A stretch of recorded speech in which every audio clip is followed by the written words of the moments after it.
Antes do início da guerra na Ucrânia, a Rússia se orgulhava de sua reputação como uma das nações militares mais poderosas do mundo. Acreditava-se que suas armas estavam entre as melhores produzidas fora dos Estados Unidos. A Rússia lucrou bilhões com armas, sempre promovendo que seus produtos eram poderosos, letais e imparáveis. A Ucrânia acabou de provar que a Rússia estava errada. Em 2 ataques no fim de setembro, as armas imparáveis da Rússia foram eliminadas. A Ucrânia destruiu todas, atingindo provavelmente 2 pontos-chave da guerra. Começamos com uma viagem à Península da Crimeia e o sistema de defesa aérea, que a Rússia diz ser um dos melhores do mundo. O S-400, promovido como um sistema capaz de eliminar quase qualquer ameaça aérea, é uma das armas mais importantes da Rússia quando se trata de defender sua posição na Crimeia. Graças à Ucrânia, um S-400 está fora de operação, embora não tenha sido atacado diretamente. Isso seria imprudente. O S-400 tem mísseis que podem derrubar drones lentos e outros projéteis. Um ataque frontal não é o ideal, mas pode funcionar, especialmente com uma horda de projéteis. Isso impede o S-400 de destruir tudo, mas a Ucrânia é mais inteligente. Por que gastar com uma horda de drones que poderiam ser usados em outro lugar, se um só já pode tornar o S-400 da Rússia obsoleto? Não ataque o S-400, ataque o radar dele. As Forças de Operações Especiais da Ucrânia destruíram em 30 de setembro uma estação de radar do Sistema de Defesa Aérea S-400 da Rússia. Segundo o Kiev Post, essa estação serve como os olhos do S-400, permitindo que o sistema detecte e depois atire contra ameaças que se aproximam. Se você tirar os olhos, o S-400 só pode atirar às cegas no ar. Isso se conseguir atirar.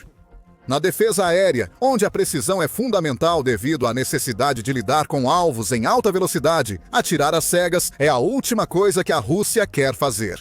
Com mísseis S-400 caros, a Ucrânia destruiu a capacidade de combate de um S-400 com um ataque preciso, sem perder drones, em ataque frontal.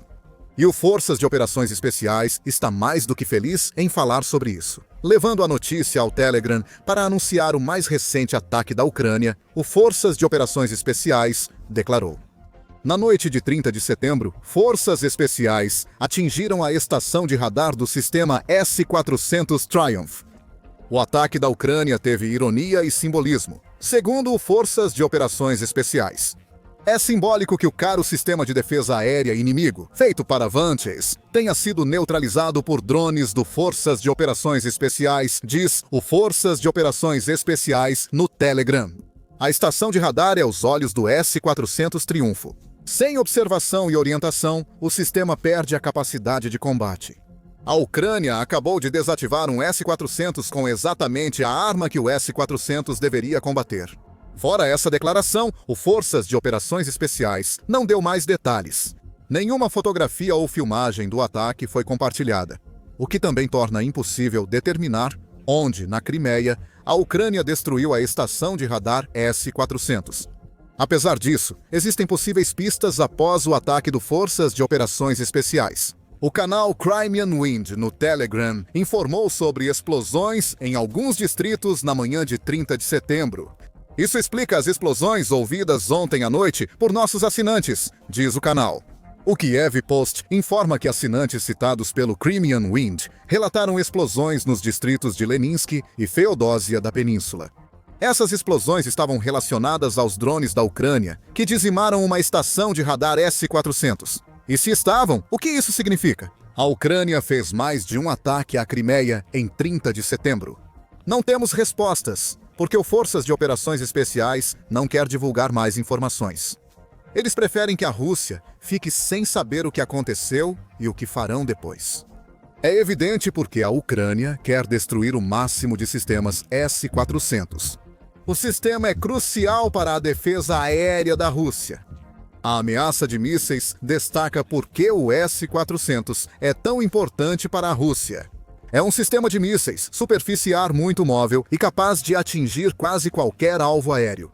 Isso inclui drones, mísseis de cruzeiro, aeronaves e até mísseis balísticos que já atingiram a fase terminal de sua descida em direção a um alvo. Alguns mísseis do sistema alcançam até 400 quilômetros, enquanto outros têm alcance menor. A Rússia pode usar o 48N6 com ogiva de fragmentação de 143 quilos, ou o 77N6. Esse segundo míssil tem uma ogiva que pesa o mesmo que a usada no 48N6, mas possui propriedades de impacto direto, em vez de ser uma ogiva altamente explosiva convencional. Antes da chegada do S-500, em 2021, o S-400 era o sistema de defesa aérea mais avançado da Rússia. O Kyiv Post afirma que o sistema é comparável ao Patriot dos Estados Unidos da América, amplamente usado pela Ucrânia contra ataques aéreos russos. Essa comparação pode não ser precisa, pois os Patriots tiveram desempenho superior ao S-400 na guerra. No entanto, a funcionalidade básica parece ser semelhante. Os S-400 têm radares, lançadores e sistemas que detectam e designam alvos automaticamente. Esses sistemas são totalmente automatizados, desde a seleção até o lançamento dos mísseis. O S-400 também é aparentemente modular. Segundo o Kyiv Post, um S-400 pode operar até 40 lançadores, mas não precisa de todos. Cada um desses lançadores pode carregar 4 mísseis, proporcionando um total de 160 mísseis para uma unidade completa do S-400. Os radares e rastreadores do S-400 podem identificar e atacar até 80 alvos ao mesmo tempo, cada um recebendo 2 mísseis. É tudo impressionante. Essas especificações comprovam: atacar um S-400 com muitos drones não é a opção mais econômica. Pode funcionar, desde que a horda tenha pelo menos 80 drones.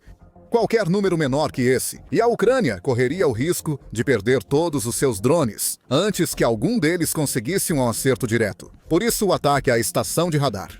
Destruir essa única estação significa que a Rússia agora tem até 160 mísseis S-400 instalados em lançadores que são praticamente inúteis. A Ucrânia destruiu um sistema de defesa aérea considerado imparável. Entenda a importância disso. O S-400 desativado pela Ucrânia fica na Crimeia, que possui vários desses sistemas na costa noroeste. Isso mostra o quanto Vladimir Putin valoriza a Crimeia. O S-400 custa de 200 milhões a 12 bilhões de dólares, conforme a fonte. Mesmo no valor mais baixo da escala de preços, este é um sistema muito caro, o que destaca tanto o seu suposto poder quanto a importância da Crimeia para Putin.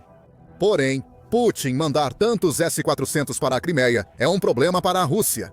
O primeiro indício desse problema veio em maio, quando o Pravda noticiou as alegações da Marinha Ucraniana de que a Rússia estava transferindo mais de suas defesas aéreas para a Crimeia. O porta-voz da Marinha, Dmitry Pletinchuk, destacou um problema emergente para a Rússia, que Putin ou não estava ciente ou não parecia se importar. A Crimeia é valiosa para a Rússia, tanto simbolicamente quanto logisticamente, disse Dmitry Pletinchuk. A densidade dos sistemas de defesa aérea na ilha é maior do que em muitas regiões russas. Os russos têm dificuldade em repor perdas por sanções e falta de microeletrônicos. Putin cria pontos cegos ao transferir muitos sistemas de defesa aérea russos para a Crimeia. Avançando para setembro, a Ucrânia começou a aproveitar esses pontos cegos. Publicamos um vídeo detalhado explicando como. Confira! Se quiser saber como a obsessão de Putin pela Crimeia aumenta o risco para o território russo. Pense nisso. Pletenchuk observou que a Rússia está tendo dificuldades para construir ou manter seus sistemas de defesa aérea devido às sanções, o que limita sua capacidade de obter os componentes e microeletrônicos necessários. Uma estação de radar S-400 quase certamente se enquadraria nessa categoria de coisas que a Rússia está tendo dificuldades para construir no momento. Então, a Ucrânia destruir uma estação de radar S-400 na Crimeia não se trata apenas de enfraquecer o controle da Rússia sobre a península, como vamos explicar em um momento, mas sim de enfraquecer o território russo propriamente dito. Putin está tão obcecado em controlar a Crimeia que deve priorizar substituir a estação de radar destruída. Como o reparo é provavelmente impossível, ele terá que retirar uma estação de radar de outro S-400 e enviá-la para a Crimeia. O S-400 sem estação de radar fica tão cego quanto o que a Ucrânia atingiu agora. Putin deve sacrificar defesas aéreas em outras áreas da Rússia para reforçar a Crimeia. Isso abre brechas, permitindo que a Ucrânia realize mais ataques de longo alcance contra a Rússia em 2025. Vamos retomar o tema do controle fraco da Rússia na Crimeia. Isso tem sido um problema para Putin há algum tempo, já que a Ucrânia tem concentrado ataque após ataque nas defesas aéreas e instalações militares da Crimeia. Entre o fim de agosto e início de setembro, a Ucrânia destruiu 6 equipamentos russos em poucos dias. Todos estavam na Crimeia. Todos eram valiosos para a Rússia. Saiba mais sobre eles no nosso vídeo sobre a série devastadora de ataques da Ucrânia. Esse ataque integra o que o Conselho Atlântico classificou como enfraquecimento gradual do controle russo na Crimeia, em outubro de 2024. Mesmo há mais de um ano, a Ucrânia já atingia alvos militares importantes na Crimeia, segundo o veículo. Esses ataques, junto com investidas contra a frota do Mar Negro, tornaram aquele grupo de navios praticamente inútil. Assim, cria-se uma estratégia para desgastar a armadura da Crimeia e deixar Putin sem saída. Ou ele enfraquece a Rússia ao repor o equipamento destruído na Crimeia, ou perde controle sobre a Crimeia mantendo o equipamento necessário para defender o território russo. Essa é uma situação sem vitória para a Rússia, porque a Ucrânia consegue o que quer. A Ucrânia pode avançar para a Crimeia ou intensificar ataques a refinarias e ativos militares na Rússia. Mesmo com problemas de defesa aérea, Putin pode acreditar que a Rússia mantém a força ofensiva na Ucrânia. Talvez isso tenha mudado. Isso nos leva ao segundo ataque citado na introdução do vídeo. Agora vamos para Kharkiv, região sob ataque constante da Rússia desde o início da invasão de Putin. Em 30 de setembro, o Kiev Post noticiou que a Ucrânia destruiu 2 lançadores russos TOS-1A Soltsepiok em Kharkiv. Segundo o veículo, o 429º Regimento, separado de drones Aquiles da Ucrânia, realizou os 2 ataques. Nos 2 casos, o regimento usou drones, como na Crimeia, e há imagens que comprovam. Divulgado para coincidir com o ataque de 29 de setembro, que ocorreu poucas horas depois de a Ucrânia destruir a estação de radar S-400 na Crimeia. Essas imagens estão no YouTube, publicadas pelo 429º Regimento, separado de drones Aquiles. O vídeo, com cerca de 50 segundos, mostra 2 ataques feitos com drones First Person View. Primeiro, vemos imagens granuladas captadas por um dos drones. É difícil distinguir qualquer coisa até que o drone ajuste levemente sua rota. Nesse momento, o alvo surge. Um lançador múltiplo de foguetes Soltsepiok da Rússia destaca-se contra o fundo escuro. O drone da Ucrânia desce, avança em direção ao alvo e então explode. O vídeo então muda para imagens captadas por outro drone First Person View, enquanto ele vasculha a paisagem de Kharkiv em busca de seu alvo. Ele acha o alvo rapidamente. O segundo Soltsepiok Multiple Launch Rocket System se move, mas não é rápido o bastante. O drone da Ucrânia se aproxima e acerta um golpe direto, destruindo o segundo dos poderosos Multiple Launch Rocket System da Rússia. Tudo isso já impressiona, mas imagens desses ataques First Person View saem da Ucrânia quase diariamente. O que torna esse par específico de ataques tão especial? A resposta está na arma que a Ucrânia destruiu. O Soltsepiok Multiple Launch Rocket System não é apenas um lançador de foguetes qualquer. É uma arma de 15 milhões de dólares que é considerada lendária dentro da Rússia, segundo o Kiev Post. E também acontece de ser um Multiple Launch Rocket System, capaz de lançar foguetes termobáricos, que estão entre as munições convencionais mais devastadoras que a Rússia tem em seu arsenal. Vamos explicar por que restringir esses foguetes perigosos da Rússia é uma grande vitória. Primeiro, vamos explorar o Multiple Launch Rocket System Soltsepiok com um pouco mais de detalhes. De acordo com o Army Recognition, o Multiple Launch Rocket System Soltsepiok é frequentemente chamado de lança-chamas pesado em vez de um lançador de foguetes convencional. É móvel por estar no chassi do tanque T-72, projetado para apoiar a infantaria de assalto e regimentos de tanques. Seu principal destaque é o lançador em bloco, capaz de carregar 24 tubos guiados de 220 mm, permitindo disparar vários foguetes e mísseis não guiados contra um alvo. Tripulado por 3 pessoas, o Sant-Sepiaq Multiple Launch Rocket System pode atingir uma velocidade máxima de 60 km por hora, ou 37,2 milhas por hora, e tem um alcance de 550 km, o que equivale a cerca de 341 milhas. Essa mobilidade permite à Rússia usar seu Multiple Launch Rocket System em um ataque e logo movê-lo para outro alvo. No entanto, não é exatamente uma arma perfeita. Apesar de seu suposto status lendário, o Multiple Launch Rocket System Sant-Sepiaq tem várias fraquezas, como aponta o Kiev Post. A ausência de blindagem é uma delas. A arma é basicamente um Multiple Launch Rocket System em um chassi de tanque, tornando-a vulnerável aos mesmos tipos de armas que destroem tanques russos na invasão. Mísseis antitanque e lançadores de granadas representam ameaças perigosas para um Multiple Launch Rocket System Sant-Sepiaq. Drones podem atacar o Multiple Launch Rocket System sem que ele reaja, como já vimos. O que ele poderia fazer? Se o Multiple Launch Rocket System Sant-Sepiaq tentar disparar foguetes nos drones ucranianos, há quase nenhuma chance de conseguir um acerto direto. Mesmo que consiga, a Rússia realmente não quer que isso aconteça quando as tropas russas estão por perto. Por quê? Já falamos, o Multiple Launch Rocket System Sant-Sepiaq lança foguetes termobáricos. Por isso, muitos o consideram um lança-chamas pesado pelo funcionamento das armas termobáricas. A capacidade de lançar esses foguetes mostra por que foi importante à Ucrânia destruir 2 Multiple Launch Rocket System Sant-Sepiaq. Tanto o The Guardian quanto a British Broadcasting Corporation explicaram por que as armas termobáricas são tão letais em 2022. A Rússia usou-as quase desde o início da invasão, gerando comoção pela crueldade de empregar a chamada bomba a vácuo contra a Ucrânia. O nome alternativo indica o que ocorre na detonação de uma arma termobárica.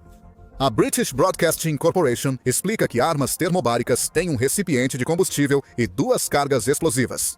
Quando a arma atinge o alvo, a carga explosiva rompe o recipiente de combustível, espalhando seu conteúdo ao redor como nuvem. Depois, acontece a segunda explosão, que detona toda a nuvem, capaz de entrar em edifícios e defesas não totalmente selados. Uma bola de fogo enorme surge, queimando tudo ao redor, como se isso já não bastasse. Essa enorme bola de fogo suga todo o oxigênio da área ao redor, criando o vácuo que dá ao armamento seu apelido. Se a bola de fogo não te pegar, a falta de oxigênio vai. Esses efeitos devastadores tornam as armas termobáricas controversas, já que elas causam muito mais danos a estruturas e à vida humana do que um explosivo comum. E a Rússia adora usá-las. Em março de 2022, ao The Guardian, o analista do Instituto Australiano de Política Estratégica, Dr. Marcus Hellier, afirmou: "Sabemos que as táticas russas incluem destruir tudo." Ele afirmou: "Fica claro que os ucranianos se entrincheiram em algumas cidades. À medida que isso continua, os russos vão recorrer cada vez mais ao uso de quaisquer armas que tenham, incluindo armas termobáricas, em áreas urbanas densamente povoadas. Kharkiv é uma dessas cidades onde soldados e civis ucranianos se entrincheiraram desde o início da guerra. Pode não ser coincidência que 2 lançadores Sant-Sepiaq estivessem em Kharkiv. Agora, nenhum pode lançar os foguetes termobáricos que a Rússia usou antes em Kharkiv, o que reduz a pressão sobre a Ucrânia. Kharkiv segue como alvo da Rússia, apesar de Putin negar. Em maio de 2024, o líder russo mentiu ao dizer que não queria capturar Kharkiv. Em citação a político na época, Putin culpou a Ucrânia pelos frequentes ataques russos a Kharkiv. Putin afirmou que o que ocorre em Kharkiv também é culpa deles. Eles seguem bombardeando bairros residenciais nas áreas de fronteira, inclusive Belgorod. Eu afirmei publicamente que, se continuar, criaremos uma zona de segurança, uma zona sanitária. É o que estamos fazendo. Não se trata de capturar Kharkiv, afirmou Putin. Trata-se de proteger as regiões de fronteira da Rússia. Essa é uma justificativa fraca para o que a Rússia está fazendo em Kharkiv. Agora que estamos em 2025, os ataques da Rússia não estão diminuindo. A presença de 2 Sant-Sepiaq na região mostra o que a Rússia planejava caso os drones First Person View da Ucrânia não tivessem destruído esses foguetes. Kharkiv sofre ataques aéreos frequentes da Rússia. Em junho, um ataque com drones, bombas guiadas e mísseis matou pelo menos 4 pessoas na cidade. A Rússia quer Kharkiv, mas o ataque de drones da Ucrânia tornou a conquista da cidade bem mais difícil. Os russos precisam aceitar a realidade, afirmou o vice-presidente dos Estados Unidos da América, J.D. Vance, em 28 de setembro. Muitos estão morrendo sem ter muito a mostrar por isso. Essas palavras já seriam prejudiciais para Vladimir Putin, pois vem de um país que ele acreditava ter influenciado a apoiar a Rússia há poucos meses. Mas há um toque extra de amargor na declaração de Vance. Não só os Estados Unidos da América dizem que a Rússia perdeu a guerra. Os próprios russos também afirmam isso. Em um duro golpe para Putin, russos admitem que a guerra na Ucrânia está perdida. Não era esse o plano de Putin. Quando suas forças invadiram a Ucrânia, em fevereiro de 2022, ele achava que a resistência ucraniana seria rapidamente esmagada. A Rússia até teria perdas, mas os tanques chegariam a Kiev, forçando a Ucrânia a capitular. Como fizeram antes, após a Rússia anexar a Crimeia em 2014, o problema começou quando a Ucrânia reagiu com força. As forças russas despreparadas foram repelidas e perderam muitos avanços obtidos na operação militar especial. A ajuda militar ocidental começou a inundar a Ucrânia, revolucionando a guerra moderna com o uso de drones. Agora, estamos mais perto de completar 4 anos desde que Putin iniciou a invasão. A Ucrânia segue resistindo e causando grandes danos ao exército russo. Se conquistar a Ucrânia era a condição de vitória russa, então a Rússia já perdeu. Agora, algumas das principais vozes da Rússia afirmam isso, como Tatiana Montian. Tatiana Montian, segundo o Kiev Independent, é uma propagandista pró-Kremlin e não faz parte dos opositores regulares de Putin na Rússia. Seguir a linha do partido é seu ganha-pão. Então ela passou anos repetindo o que Putin quer para convencer os russos de que a guerra dele vai melhor do que parece. Parece que não mais. Em 22 de setembro, Montian afirmou que a situação da Rússia estava tão ruim que em breve seria preciso uma atitude drástica. Uma nova mobilização está prevista. Se não houver grande avanço nesta campanha primavera-outono, Montian disse na entrevista, não parece que virá, acrescenta. No início de setembro, a ofensiva desacelerou bastante. Montian disse que os militares russos na Ucrânia podem ter usado suas últimas reservas. Este não é um comentarista ocidental que o Kremlin possa alegar ser tendencioso. Montiane, ligada a Putin, está expondo informações sobre efetivo e conquistas russas que contradizem a versão oficial do Kremlin. Ela não é a única. Um dia antes de Montiane dar entrevista, Dmitry Rogozin fez comentários semelhantes. Rogozin também faz parte do grupo pró-Kremlin. Ele é importante o suficiente para que Putin o tenha nomeado como senador russo que representa as áreas ocupadas de Zaporizhia, o que significa que sua voz tem peso. Sobre a situação do setor, Rogozin afirma que a Rússia está perdendo. Em entrevista ao veículo de mídia russo Blocknot, Rogozin foi questionado diretamente por que a Rússia ainda não conseguiu vencer na Ucrânia. Ele deu algumas desculpas, afirmando: "Nosso lado somos apenas nós, o Exército e a Marinha, os 2 aliados da Rússia." A Marinha atualmente está menos envolvida por razões óbvias. De outro lado, vários países de alta tecnologia se aliaram ao regime puxista de Kiev. Apesar de Rogozin parecer defender a Rússia como vítima, nas entrelinhas vemos a real história. Rogozin afirma que as sanções ocidentais já afetam a Rússia e começam a impactar o campo de batalha. A Rússia, antes considerada uma das nações militares mais fortes do mundo, não tem o suficiente de nada do que precisa para fazer avanços territoriais substanciais. Os drones da Ucrânia são um problema, diz Rogozin. Ele afirma que a Ucrânia tem 10 vezes mais drones do que a Rússia. E a Rússia não pode fazer nada a respeito porque os fabricantes de drones da Ucrânia operam de forma clandestina e fora do alcance da Rússia. O mapa está avançando com grande dificuldade a um preço colossal pago por nossas tropas para avançar, acrescenta Rogozin. O preço colossal conecta os comentários de Rogozin e Montian. Esses comentaristas pró-Kremlin apontam que a Rússia está perdendo na Ucrânia por pagar alto preço em vidas russas por pequenos avanços. Voltaremos a esse ponto em breve. Os comentários de Rogozin chamaram a atenção de um ex-líder fantoche da Rússia na Ucrânia ocupada. Pavel Gabariev foi um fantoche pró-Rússia. O governador do povo em Donetsk usou o Telegram para comentar as declarações de Rogozin. Ele argumentou que as perdas russas são maiores por estarem na ofensiva, enquanto a Ucrânia se defende. Ele diz que os militares da Ucrânia estão bastante satisfeitos com essa situação, especialmente agora que começaram a atacar as refinarias de petróleo da Rússia. Gabariev afirmou que 26% da capacidade de refino da Rússia foi destruída ou danificada por esses ataques. Esses ataques às refinarias atrasam a máquina de guerra russa e aumentam as baixas, dando vantagem à Ucrânia por atingir a Rússia em seu território. Isso é algo que Putin nunca esperava ao iniciar sua invasão. Gabariev então disse algo que Putin jamais esperaria ouvir de um ex-representante seu. A propaganda russa segue enganando o público, dizendo que as forças ucranianas estão quase derrotadas. Estamos desgastando o inimigo e em breve venceremos. No entanto, a situação está em impasse e representa derrota, afirmou Gabariev. É uma afirmação ousada, mas é uma que faz Gabariev sugerir que os propagandistas da Rússia, até mesmo Putin, têm mentido para o povo do país. Segundo Gabariev, a Rússia não está perto de vencer, não avança e perde muitas pessoas. E ele encerra sua declaração no Telegram com uma mensagem chocante. Não é possível vencer no Distrito Militar Central enquanto o sistema colonial de poder da Rússia existir. Gabariev, antes tão importante para Putin, que foi colocado em posição de poder em Donetsk, agora pediu a queda do governo russo? Pelo comentário, parece que Gabariev reflete o sentimento crescente de raiva contra Putin presente em toda a Rússia. O russo médio começa a perceber que o Kremlin mente há anos, principalmente agora com tantas mortes. Eles agora têm coragem para se manifestar, algo que talvez não fariam antes.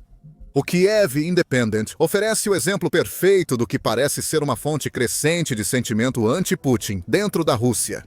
Antes, qualquer um desses comentários feitos por quem deveria ser propagandista pró-Kremlin jamais teria vindo à tona. A mídia estatal russa, o canal de televisão controlado pelo Estado, NTV, transmitiu ao vivo um programa de debates políticos chamado Lugar de Encontro. Na edição de 19 de setembro, um convidado afirmou que os números das perdas da Ucrânia, divulgados pelo Kremlin aos russos, são impossíveis. Com o início das hostilidades, o exército ucraniano chegou a 80 mil pessoas. Com o tempo, esse número subiu entre 10 mil e 120 mil por ano, apontou o convidado. Assim, não pode haver perdas de 17 milhões para 2 milhões, porque, nesse caso, o exército ucraniano simplesmente não existiria. Um dado interessante sugere que o Kremlin comunica isso ao seu povo. A Ucrânia perdeu até 2 milhões de pessoas, o que por acaso é cerca do dobro da taxa de baixas da Rússia, segundo o Ministério das Finanças da Ucrânia. Como o convidado observa, isso simplesmente não é possível. A resistência da Ucrânia já teria desmoronado há muito tempo se esse fosse o caso. A conversa avançou quando o apresentador do Meeting Place perguntou ao convidado se ele achava que o Ministério da Defesa da Rússia mentia ao povo. A resposta do convidado surpreendeu. Não só o nosso, disse ele, destacando que subestimar o exército ucraniano é um grande erro. Reflita sobre isso. Esses comentários de um russo comum parecem mostrar o que muitos no país pensam sobre Putin e a guerra sangrenta que ele causou. Além disso, esses comentários foram transmitidos ao vivo na televisão estatal. A situação está ficando tão ruim para Putin que até mesmo os veículos controlados pelo Kremlin estão ficando tão inquietos que estão dispostos a exibir dissidência. Não parece coincidência que comentaristas passaram a dizer que a Rússia está perdendo a guerra na Ucrânia após essa entrevista. Um divisor de águas pode ter sido rompido. Agora, Putin corre risco diante de uma opinião pública cada vez mais negativa. Voltando ao ponto de Gabariev sobre a Rússia estar perdendo a guerra, isso é uma admissão, mas não como você imagina. Gabariev e outros comentaristas não afirmam isso. A Rússia perdeu porque seu exército está prestes a colapsar devido à defesa ucraniana. Essa não é uma derrota tradicional, onde um lado aniquila o outro. A derrota vem como resultado de vários fatores. Como dissemos na introdução, a operação militar especial, planejada para durar dias, acabou se estendendo por anos. Isso já é uma derrota, pois mostrou ao mundo que a Rússia não é uma potência militar tão eficaz quanto muitos acreditavam há décadas. A primeira derrota é a humilhação do fracasso em conseguir uma vitória rápida. A segunda e mais importante derrota é que a Rússia não pode vencer. Pode parecer estranho, mas uma nação atacante que não avança perde tanto quanto uma destruída por um agressor. Esse é o problema da Rússia. Apesar de usar todos os recursos e seu povo contra a Ucrânia, a Rússia quase não obteve conquistas territoriais. A cada dia, aumentam as mortes e fica mais claro que a Rússia terá que desistir de tirar a soberania da Ucrânia. Quais são os sinais de derrota iminente da Rússia? Podemos começar pelos pequenos ganhos territoriais russos. O Kiev Independent ressalta como esses ganhos foram terríveis para a Rússia em 2025. Lembre-se, foi o ano em que Putin iniciou a ofensiva de verão russa na Ucrânia. No início dessa ofensiva, Putin declarou: "Toda a Ucrânia é nossa", escreveu o Conselho Atlântico em 2 de setembro. O presidente da Rússia disse que há motivos para crer que podemos derrotar as forças da Ucrânia. Em março, sugeriu-se que Putin confiava em uma vitória russa iminente, ou talvez não estivesse confiante e mentisse novamente para seu povo. A ofensiva de verão terminou e os números já saíram. Mapeamento ucraniano e dados da Deep State indicam que a ofensiva de verão da Rússia capturou 1.548 quilômetros quadrados, cerca de 597 milhas quadradas. Isso representa mais território do que a Rússia ocupou entre junho e agosto de 2024, mas ainda é só 0,256% da Ucrânia. Se você considerar todo o ano de 2025, os números começam a parecer ainda piores. De 1º de janeiro a 31 de agosto, a Rússia perdeu 210 mil soldados mortos ou feridos. O fracasso da ofensiva de verão fez esse número aumentar mais do que aumentaria normalmente. Mesmo assim, é uma perda que Vladimir Putin não esperava ao invadir a Ucrânia, e 2024 foi ainda pior para a Rússia. No ano passado, segundo a Al Jazeera, a Rússia conseguiu conquistar apenas 4.168 quilômetros quadrados, o que equivale a 1.609 milhas quadradas, ao custo de 427 mil de seus soldados. São 637 mil soldados russos perdidos por menos de 1% do território ucraniano desde 2024. Já dissemos isso, mas vale repetir: isso não é sustentável. Não importa quanto a Rússia recrute, ela não pode continuar afirmando que está à beira da vitória quando os números mostram o quão pouco progresso ela realmente está fazendo. Esta é uma guerra de desgaste que a Rússia começou e está perdendo. Claro, Putin não quer que ninguém perceba que esse é o caso. É por isso que ele mente. Mas em 30 de setembro, Dargins relatou que ele havia sido pego em uma dessas mentiras. Tudo começou quando o Ministério da Defesa da Rússia publicou um mapa no Telegram, sem nada aparente de estranho. O ministério afirmou que o mapa mostrava os ganhos territoriais da Rússia desde o início de 2025. E embora esses supostos ganhos pudessem ser contestados, tudo parecia bastante normal. No entanto, algumas pessoas muito atentas descobriram que de normal esse mapa não tinha nada. O mapa não era moderno. Na verdade, ele tinha ao menos 50 anos, já que Siversky aparece como Yama no mapa, nome usado até 1973. Havia problemas de nomenclatura, como o mapa usar nomes de cidades abandonados pela Rússia, mas adotados pela Ucrânia. Bakhmut, por exemplo, estava identificada como Bakhmut. Isso não deve ser um problema, certo?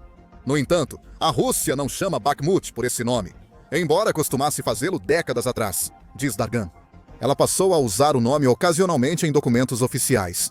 Mas, junto com a questão de Yama, isso mostra que a Rússia usa um mapa antigo. Parece que a Rússia tenta usar um mapa antigo para distorcer seus ganhos territoriais. Um mapa divulgado pelo Ministério da Defesa da Rússia prejudicou sua credibilidade. Por que usar um mapa tão antigo se não fosse para manipular os números? Talvez o mapa use limites antigos das cidades, dando a impressão de que a Rússia conquistou mais território do que de fato conquistou. Ou talvez a Rússia esteja realmente usando mapas de décadas atrás e, de fato, não tenha ideia de quão pouco território está reivindicando. É difícil afirmar, mas a Rússia errou e reforçou a ideia de que está perdendo a guerra na Ucrânia. Falando em perder, isso nos leva ao segundo sinal de que a Rússia está realmente perdendo. A Rússia pode em breve precisar se mobilizar. Montian sugeriu que a Rússia pode ter esgotado suas últimas reservas no verão com seus comentários. Ou seja, Putin vai ter que encontrar mão de obra em algum lugar. Ele definitivamente não quer encontrar mais soldados através da mobilização. A Rússia já fez isso em 2022 e não foi bem recebido. Com o governo russo informando que 50 mil recém-recrutados já estão na Ucrânia, surgem várias reclamações. Segundo a Cable News Network, em novembro de 2022 oficiais de patente média sofrem com falta de liderança, táticas arriscadas, ausência de treinamento e salários não pagos. Além dessa raiva nas linhas de frente, as esposas e mães desses soldados mobilizados que ficaram para trás também expressaram sua fúria. No fim de 2023, o Chatham House dizia que esses familiares eram uma ameaça crescente para Putin, pois seguiam organizando protestos e apelos. Esses não são meros incômodos para Putin. Esses protestos mostravam a raiva interna, evidenciada pela pessoa que ligou para a NTV e afirmou que a Rússia mente para seu povo. Putin sabe que outra rodada de mobilização faria seu povo perder o controle. Ainda assim, ele busca o que a Rádio Europa Livre Rádio Liberdade chamou de mão de obra descartável. A Rússia criou uma grande rede de recrutamento, mas isso pode não ser suficiente. Em setembro, a Ucrânia Wire informou que a Rússia avalia novamente uma mobilização ao se preparar para uma ofensiva no outono, que pode se estender até o inverno. O veículo aponta que a Rússia recruta cerca de 35 mil soldados por mês. Acrescenta que alguns analistas creem que a Rússia não compensa suas perdas na guerra da Ucrânia, podendo ser necessária uma mobilização. Isso mostra que a Rússia está perdendo. Era para ser uma invasão rápida e fácil. A Rússia não deveria ter que mobilizar 2 vezes nem depender de altos salários para atrair soldados contratados. Putin vai acabar ficando sem soldados, o que vai forçá-lo a abandonar suas ambições na Ucrânia ou tomar uma decisão que pode virar uma população cada vez mais inquieta contra ele. De todo modo, a Rússia perde e Putin sabe que isso se aproxima. Isso nos leva ao último sinal de que a Rússia perdeu a guerra na Ucrânia. O próprio Putin acredita. Você nunca ouvirá o presidente da Rússia dizer isso. No entanto, uma das figuras militares mais proeminentes dos Estados Unidos diz que o sentimento dentro do Kremlin é de que a Rússia perdeu a guerra na Ucrânia. Essa figura é o enviado especial do presidente dos Estados Unidos da América para a Ucrânia, Keith Kellogg. Em 30 de setembro, a United 44 divulgou comentários de Keith Kellogg no Fórum de Segurança de Varsóvia. Acho que, no fundo, Putin sabe que não vai vencer. É uma luta perdida. Isso não vai acontecer a longo prazo, afirmou Kellogg. Ele disse que a Ucrânia agrava o cenário de longo prazo ao atacar o refino de petróleo russo. Cada ataque limita a quantidade de gasolina e diesel que a Rússia pode enviar para suas tropas, vender para outros países e fornecer aos seus cidadãos. Qualquer ação que tire da Rússia os dólares do petróleo é uma boa, afirma Kellogg, pois aproxima Putin da percepção que muitos russos já têm. A guerra na Ucrânia se tornou impossível de vencer para a Rússia. E se a guerra é impossível de vencer, isso significa que a Rússia perdeu. Não é mais segredo que a Rússia usa uma frota clandestina de navios ilícitos para transportar petróleo e outros produtos pelo mundo. É uma das principais formas que a Rússia tem de financiar sua invasão à Ucrânia, mesmo que o país faça de tudo para esconder o uso desses navios. Mas o segredo da Frota das Sombras vai além do que se sabe. Porque a Rússia começou a usar esses navios para muito mais do que apenas transportar petróleo. A frota secreta de Putin foi revelada após a Ucrânia expor o maior segredo da Rússia. E esse segredo é algo que será revelado em instantes. Primeiro, um pouco de contexto sobre a Frota das Sombras, ou ao menos o que ela deveria ser. Após a invasão da Ucrânia pela Rússia, milhares de sanções foram impostas. Grande parte dessas sanções mirou os setores de petróleo e gás russos, junto com as empresas e navios que produzem esses produtos valiosos e os entregam aos clientes. Jogada inteligente do Ocidente coletivo. A Rússia teve um ano excepcional para esses combustíveis fósseis em 2021. As vendas superaram as estimativas, fazendo com que o dinheiro do petróleo e gás representasse 36% do orçamento russo, segundo a Reuters. Em janeiro de 2022, as vendas reais estavam 513% acima das estimativas anteriores, levando a Rússia a faturar quase 500 milhões de dólares por dia só em outubro de 2021. Bilhões entram na Rússia graças aos combustíveis fósseis. A lógica do Ocidente era que as sanções tirariam esses bilhões, eliminando a base financeira da máquina de guerra de Putin nesse processo. Era uma lógica sólida, mas foi prejudicada pelo fato de a Rússia fazer algo que o Ocidente não esperava. Com o efeito das sanções, algo estranho começou a ocorrer. Navios enormes, muitas vezes petroleiros, começaram a aparecer. Esses navios frequentemente faziam de tudo para ocultar a identidade de seus proprietários, como explicou o Brookings. Um ponto central da estratégia da Frota Fantasma é esconder a propriedade dos petroleiros da frota e mascarar a origem do petróleo russo que esses navios transportam. A Rússia utiliza manobras enganosas, como transferir repetidamente carga líquida de um navio para outro, mistura de petróleo de vários países, falsificação dos dados de localização dos navios e apagões do sistema de identificação automática. Esses navios, chamados de Frota Sombra, têm um objetivo claro: ajudar a Rússia a driblar sanções com enganação. Em maio de 2025, a revista de navegação ucraniana informou que a Rússia já gastou ao menos 14 bilhões de dólares na Frota Sombra. A frota virou o principal meio da Rússia para transportar petróleo pelo oceano. Na segunda metade de 2024, navios da Frota Sombra respondiam por 60% do petróleo bruto exportado dos terminais bálticos da Rússia, segundo o veículo. Apesar de cair para 40% em março de 2025, a intenção inicial da Frota Sombra é clara. Eram máquinas de fazer dinheiro. Navios baratos e geralmente antigos que a Rússia usava sem aviso para trazer recursos ao país. Mas vamos encarar, nada disso é segredo. Agora, a Frota Sombra é, no máximo, um segredo aberto. Todos sabem que ela existe, apesar de a Rússia fingir o contrário. Então, se a forma como a Frota Sombra tem operado nos últimos anos não é o grande segredo que a Ucrânia acabou de revelar sobre essas embarcações clandestinas, então o que é? O Kiev Independent noticiou esse grande segredo em 28 de setembro. O presidente da Ucrânia, Vladimir Zelensky, escolheu essa data para transmitir uma importante mensagem ao mundo em seu discurso noturno. A inteligência agora indica que os russos estão usando navios-tanque para lançar e operar drones contra países europeus. Isso reforça a necessidade de fechar o Mar Báltico e outros mares para navios-tanque russos, especialmente da Frota Sombra. Descubra o segredo sombrio da Rússia. Se não ficou claro, aqui vai a explicação. A Rússia não está mais usando a Frota Sombra para driblar as sanções contra seus setores de petróleo e gás. Isso já era suspeito, mas claramente isso não foi suficiente para Putin. O segredo obscuro é que a Rússia agora usa a Frota Sombra como extensão de sua marinha. Os drones que têm invadido o território da União Europeia e de nações alinhadas à OTAN estão sendo lançados a partir desses navios ocultos. Isso é enorme. Segundo Zelensky, a Frota Sombra evoluiu. Não é mais apenas um problema que precisa ser resolvido para impedir que a Rússia gere o dinheiro do petróleo e do gás de que precisa para manter a guerra na Ucrânia. Agora, a frota é um instrumento de guerra por si só.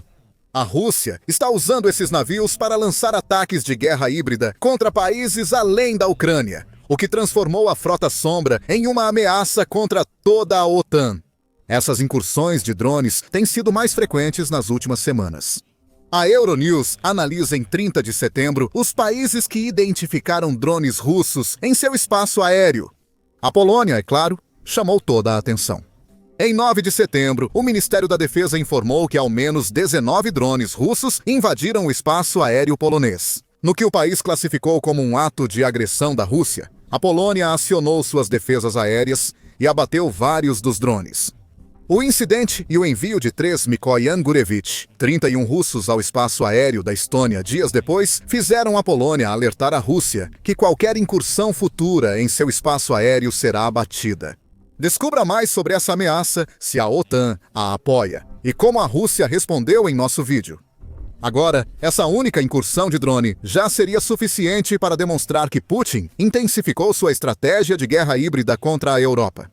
O caso na Polônia foi só um dos pelo menos 10 em que drones russos invadiram países indevidos. A Lituânia, uma das 10, relatou que um drone russo entrou em seu território em 28 de julho. A Romênia também sofreu 2 incursões durante setembro, sendo a primeira um dia antes de a Polônia ter que lidar com os drones da Rússia. A segunda incursão ocorreu em 13 de setembro.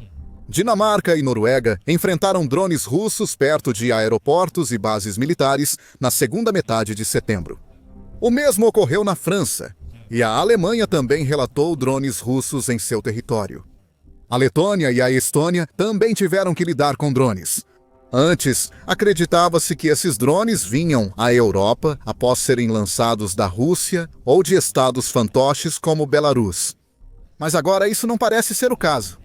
Enquanto Putin tenta intimidar nações da OTAN que apoiam a Ucrânia, ele envia a Frota das Sombras como plataforma de lançamento para drones russos. Esses drones não atacaram, só foram avistados ou abatidos em algumas incursões. Apesar disso, o líder da Rússia quer mostrar à OTAN que pode atacar qualquer lugar da Europa. Se isso ocorrer, a Frota Sombra, que ninguém deteve, será tão propensa a atacar quanto os navios militares oficiais da Rússia. Claro, Putin nunca vai dar voz a essa mensagem. Todo o objetivo da Frota Sombra é obscurecer o que a Rússia está fazendo por trás de camadas de desinformação e pura enganação. Negação plausível é o objetivo aqui, já que a última coisa que Putin quer é que o Ocidente designe sua Frota Sombra como um alvo legítimo, contra o qual a OTAN e a União Europeia possam agir. E essa tentativa de agir como se nada estivesse acontecendo pode ser vista nas respostas da Rússia às incursões de drones relatadas. Ela nega que isso tenha ocorrido, segundo a Newsweek, que também relatou a revelação da Frota Sombra de Zelensky. Em artigo de 29 de setembro, a Rússia tenta afirmar que nada do que ocorre é intencional. É coincidência terem ocorrido 10 casos distintos de drones no espaço aéreo da OTAN desde julho, a maioria em setembro. A Rússia certamente não pretendia enviar seus caças ao espaço aéreo da Estônia. É tudo uma grande coincidência, e a OTAN deve ter cuidado ao tomar qualquer medida em resposta. Claro, tudo isso é uma bobagem.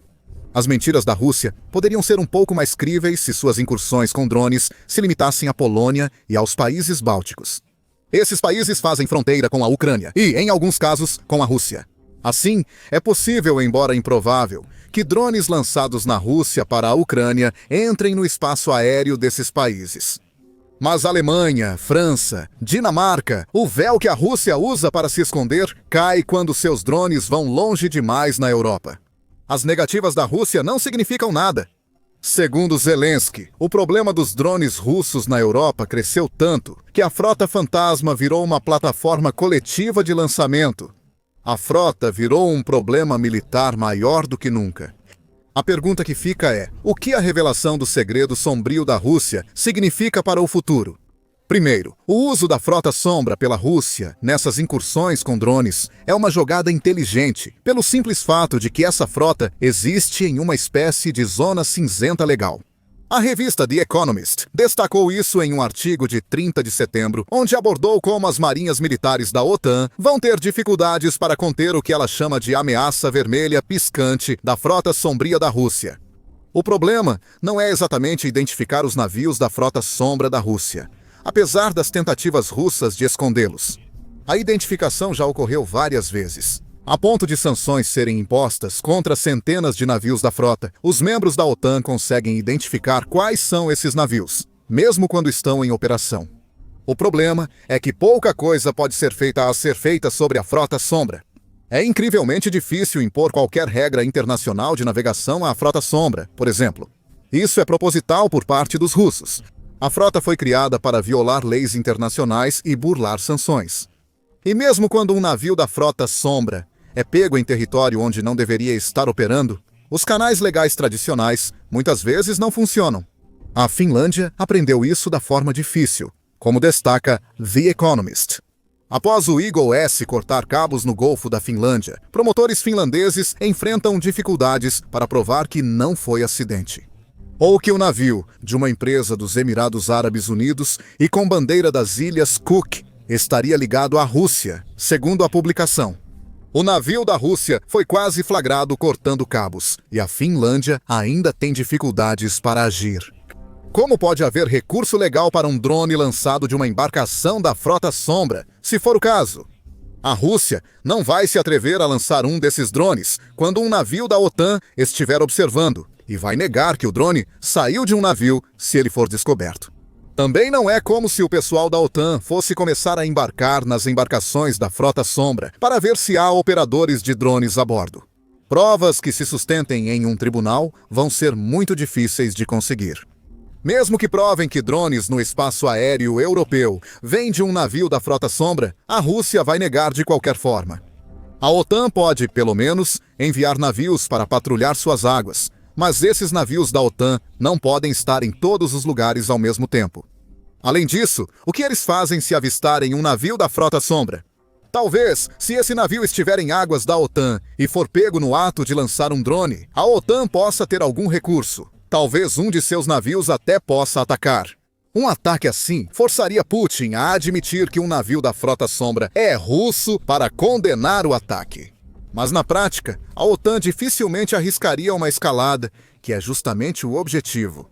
A Frota Sombra possibilita ataques híbridos da Rússia a países da OTAN sem retaliação, sendo valiosa para Putin.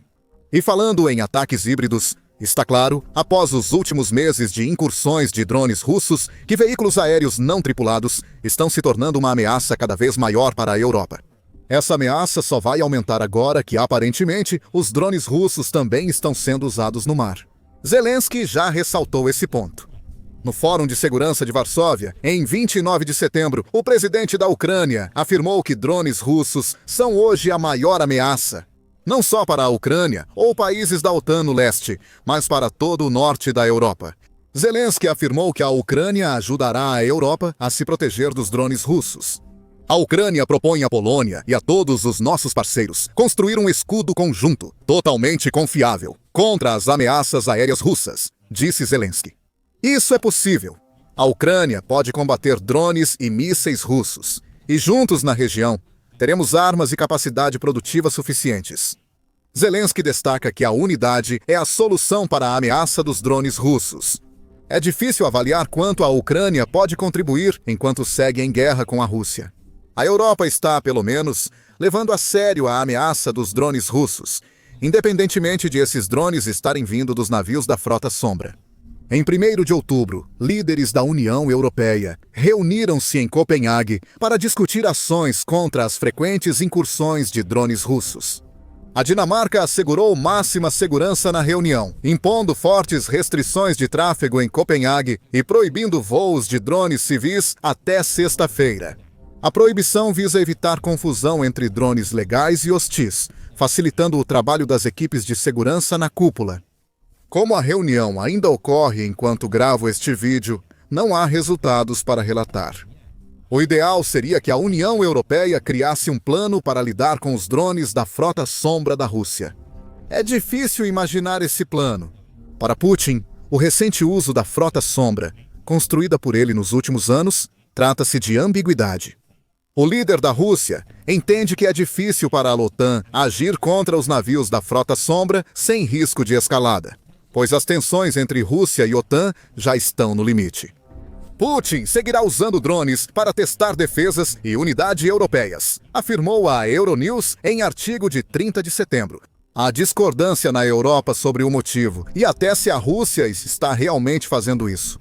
É pelo menos um pouco possível que os drones russos que entram no espaço aéreo da OTAN estejam fazendo isso acidentalmente, após serem desviados pelas técnicas de guerra eletrônica ucranianas. Isso parece improvável, se as incursões forem deliberadas.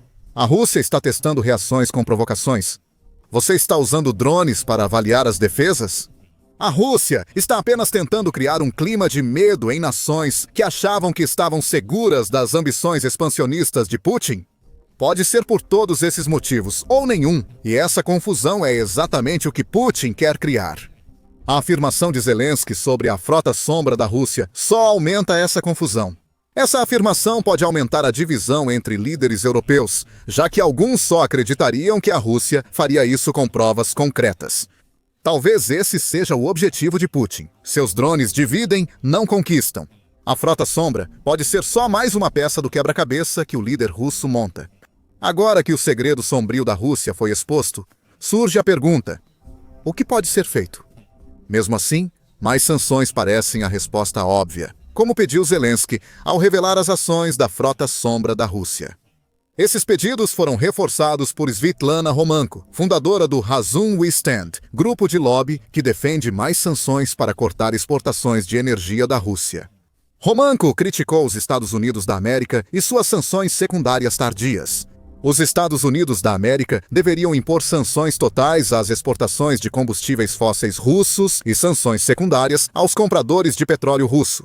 Romanko defende endurecer restrições ao projeto Ártico Gás Natural, liquefeito orgulho de Putin, e eliminar a frota clandestina que transporta petróleo russo. A utilidade das sanções contra a Frota Sombria ainda é motivo de debate. Afinal, já existem várias sanções. Em julho, o Reino Unido sancionou 135 petroleiros da Frota Sombria russa. A União Europeia sancionou 105 embarcações da Frota Sombria em seu 18º pacote, totalizando 444 navios sancionados. É provável que o 19º pacote da União Europeia mire ainda mais navios suspeitos de Putin. A eficácia dessas sanções contra navios que já atuam de modo quase ilegal é outra questão, totalmente. Sanções à Rússia podem ser eficazes, mas são uma resposta imperfeita ao desafio da Frota Sombra. Segundo o veículo, navios-tanques sancionados não desaparecem, mas se tornam muito menos ativos ao avaliar os resultados de um estudo sobre a imposição de sanções a embarcações da Frota Sombra. Isso gera custos e dificuldades para a Rússia, pois trocar navios sancionados não é simples. O estudo mostrou que embarcações sancionadas da Frota Sombra reduzem em 80% a distância percorrida, indicando cautela da Rússia em enviá-las após sanções. Essa cautela pode ao menos mitigar o problema dos drones da Frota Sombra, mas não eliminá-lo totalmente. Uma redução de 80% na distância percorrida mostra que essas embarcações não ficam nos portos. Elas ainda estão navegando, mesmo que menos do que antes. Elas foram sancionadas, então Putin ainda pode usá-las como achar melhor. Sanções ajudam, mas não resolvem.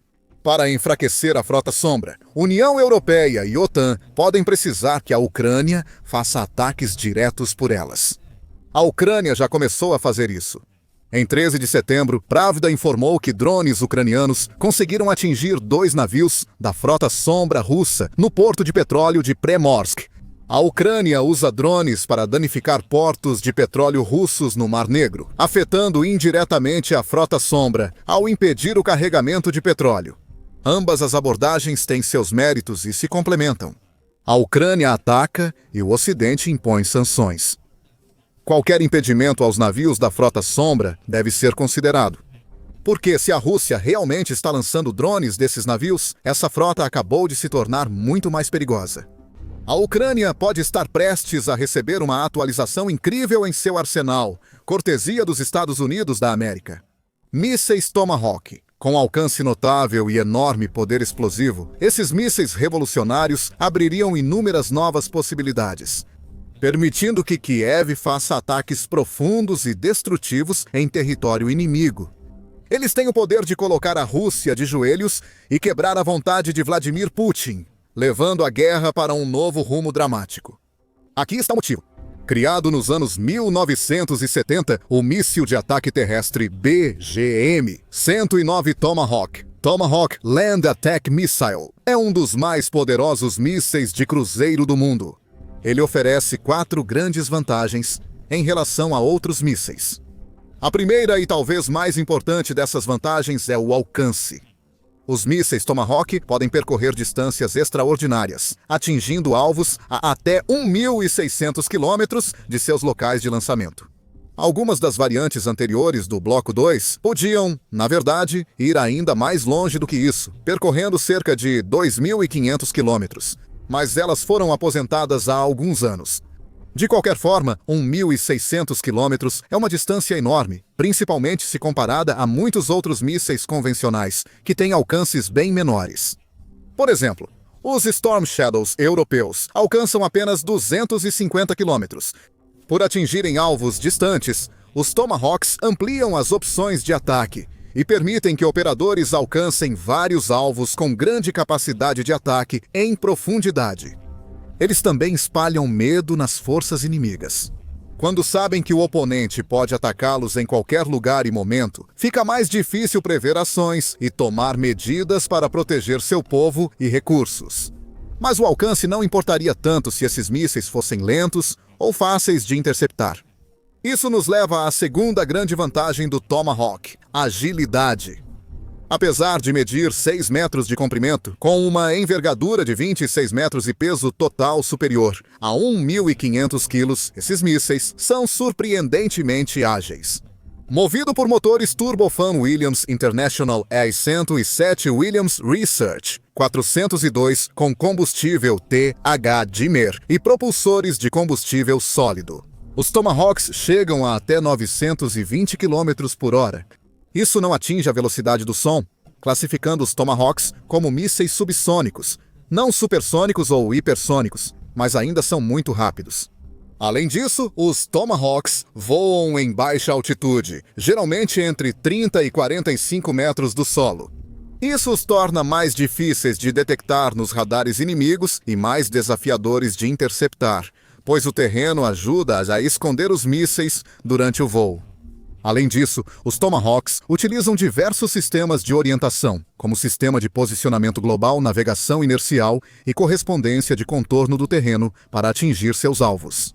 Graças a isso, os Tomahawks quase sempre atingem seus alvos, e mesmo que as forças inimigas consigam detectar um míssil se aproximando, geralmente têm muito pouco tempo para reagir ou responder à ameaça.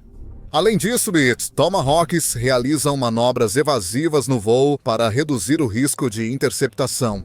As variantes mais recentes podem ser reprogramadas em movimento para atacar até 15 alvos alternativos pré-definidos. Além disso, eles têm a capacidade de sobrevoar seus alvos por longos períodos antes de atacar, usando suas câmeras a bordo para fornecer informações valiosas sobre o campo de batalha. Tudo isso torna os Tomahawks incrivelmente difíceis de lidar. Eles não são apenas rápidos e ágeis, mas também imprevisíveis. Mesmo que os inimigos pensem saber o destino de um Tomahawk, operadores podiam ajustar a rota de voo e escolher outro alvo para surpreender o oponente.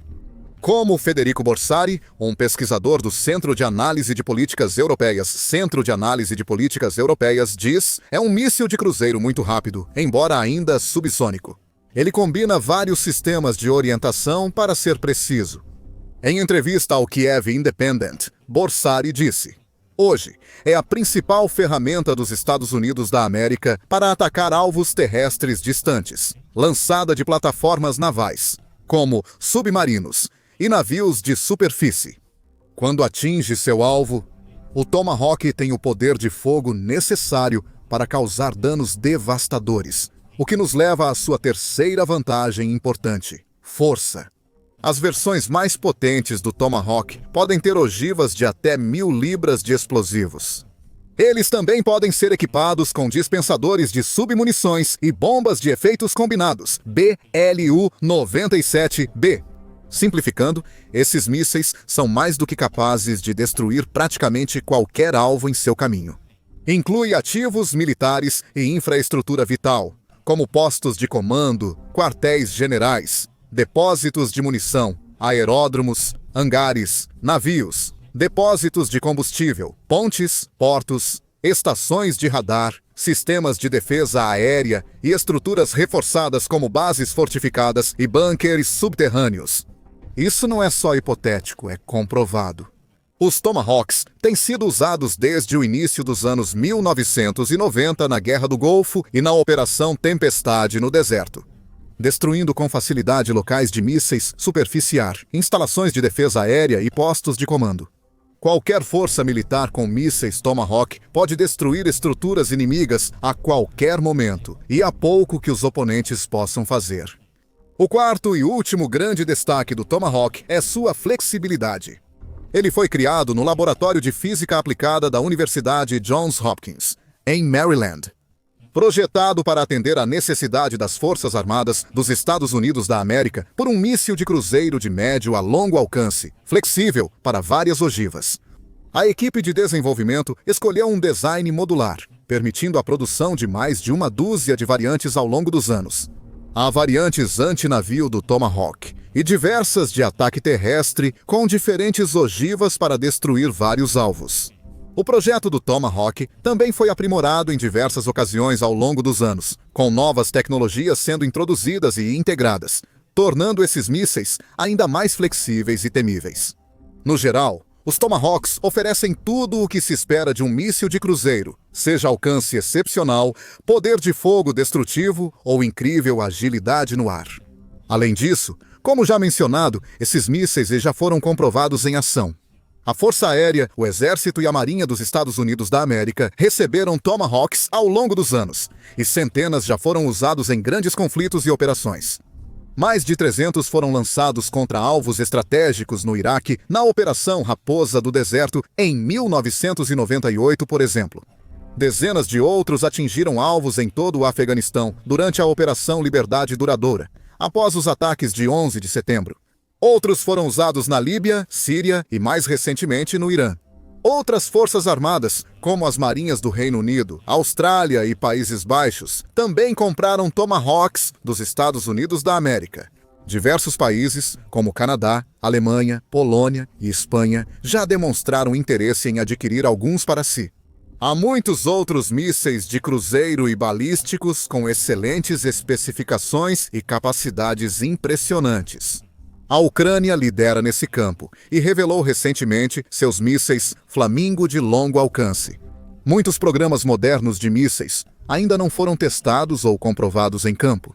O Tomahawk, no entanto, está em serviço há décadas, destruindo efetivamente um grande número de alvos inimigos.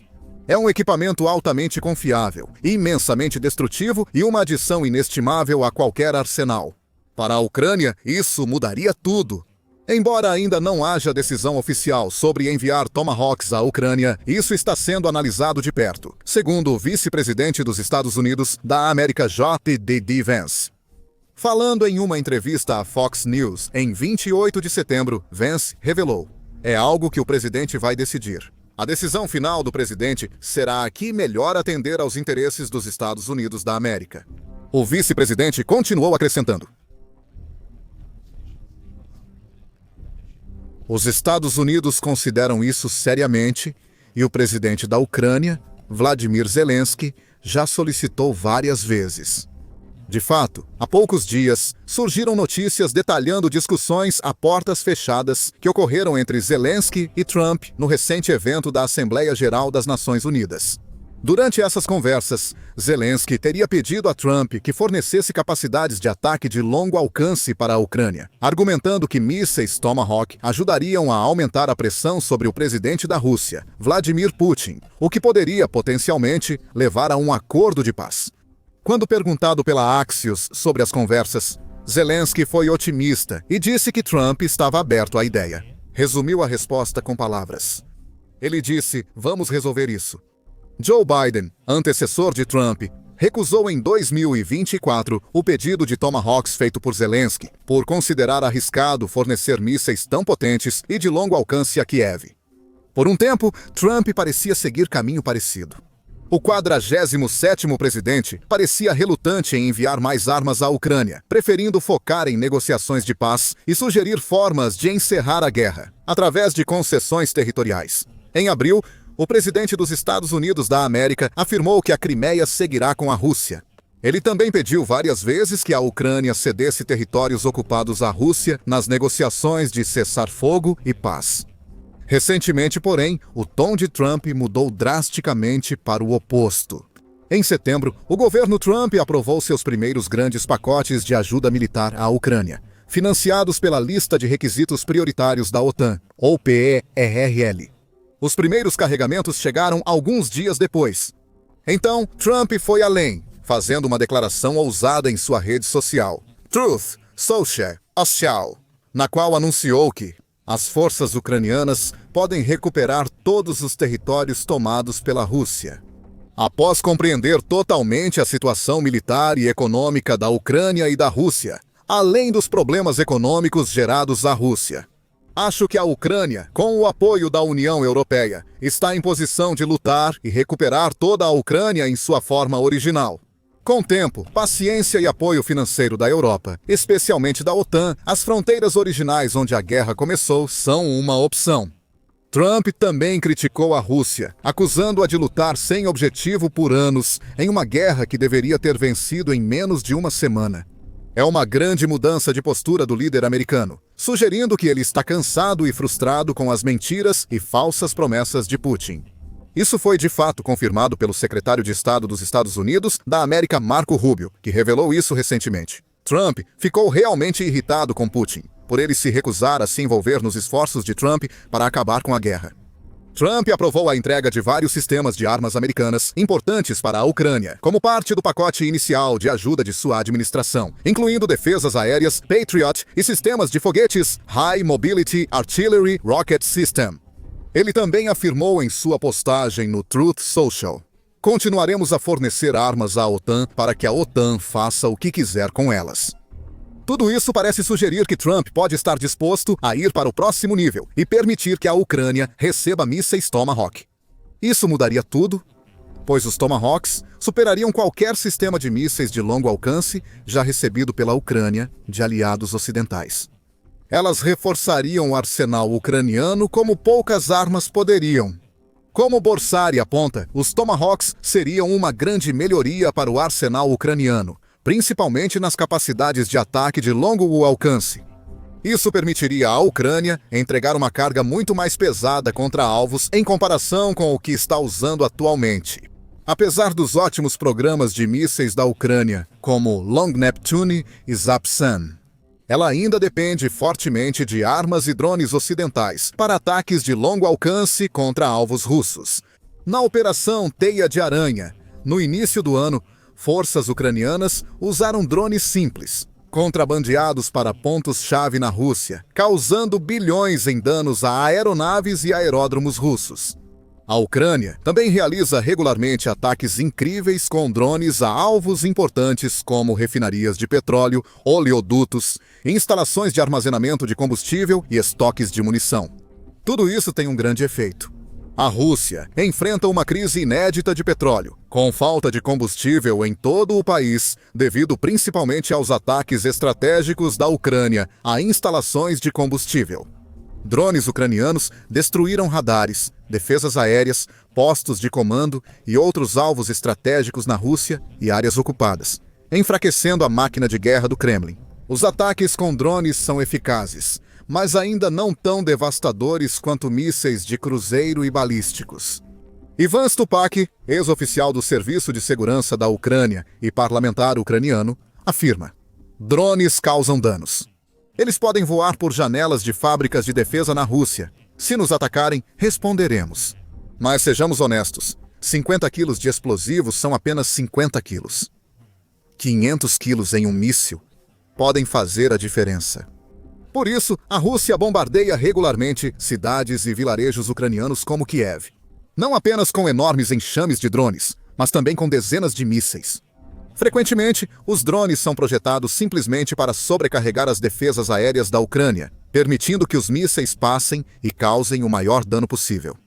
No quesito estoques e poder de mísseis, há grande desequilíbrio entre Rússia e Ucrânia. Acredita-se que a Rússia possua grandes estoques de mísseis de cruzeiro da classe Calibre para continuar atacando cidades ucranianas, além de mísseis balísticos Iskander.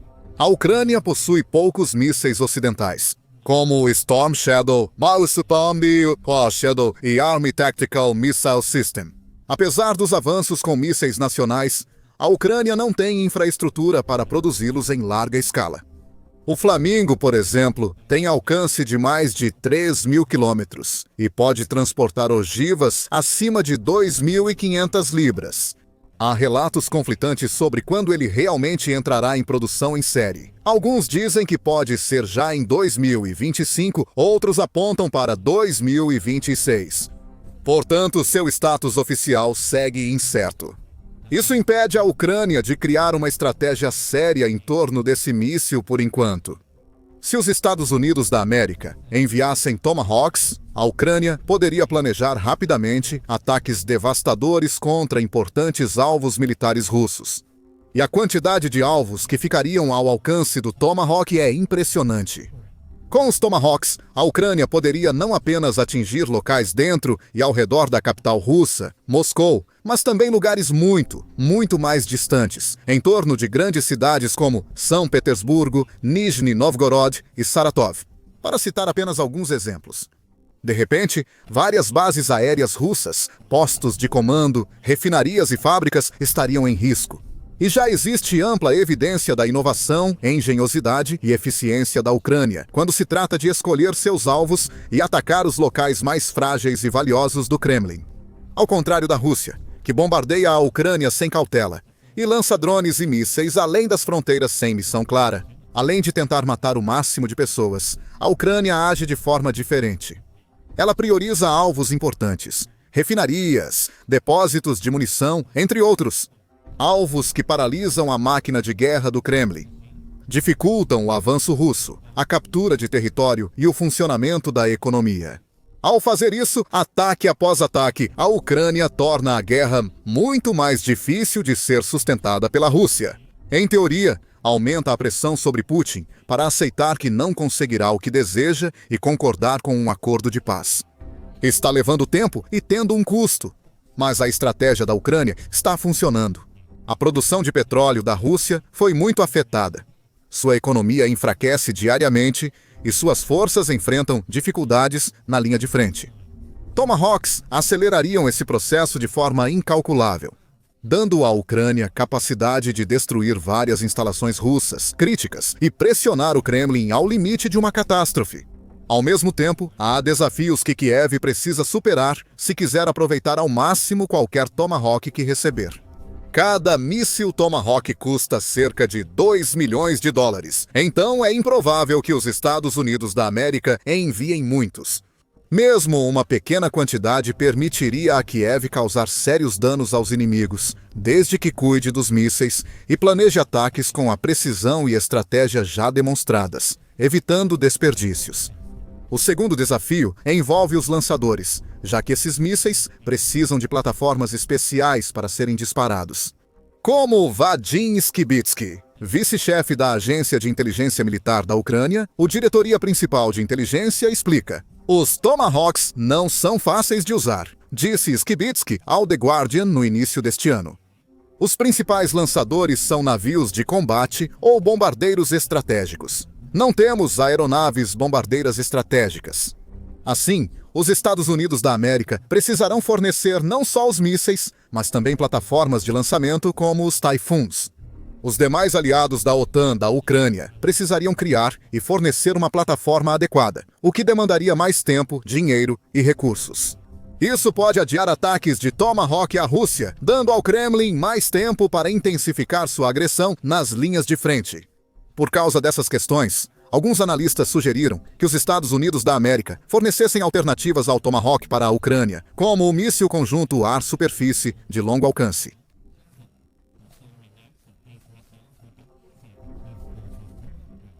Ele alcança cerca de 1.000 quilômetros, é muito poderoso e pode ser uma boa solução para a Ucrânia, além de ser muito mais fácil de integrar nas aeronaves ucranianas em comparação com o Tomahawk.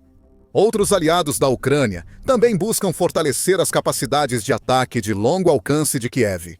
A Alemanha anunciou que, em breve, enviará mísseis de longo alcance para a Ucrânia, segundo o chanceler Friedrich Merz. Isso, combinado com quaisquer armas adicionais que os Estados Unidos decidam enviar, fortalecerá enormemente a Ucrânia, proporcionando um impulso muito necessário ao seu estoque de mísseis e colocando a Rússia realmente na defensiva enquanto o conflito continua. Agora, saiba mais sobre como a situação está se agravando na Rússia em nossa recente análise sobre a dramática crise de combustível que está varrendo o país. Ou então, confira nosso vídeo sobre outra atualização recente no arsenal da Ucrânia. Caças Gripen suecos, conhecidos por velocidade, agilidade e tecnologia avançada, estão prontos para ajudar Kiev a obter vantagem aérea. E por fim, não se esqueça de se inscrever no nosso canal também. Assim você pode ficar por dentro de novos desenvolvimentos importantes e eventos na linha de frente da guerra entre Rússia e Ucrânia e de outros conflitos ao redor do mundo.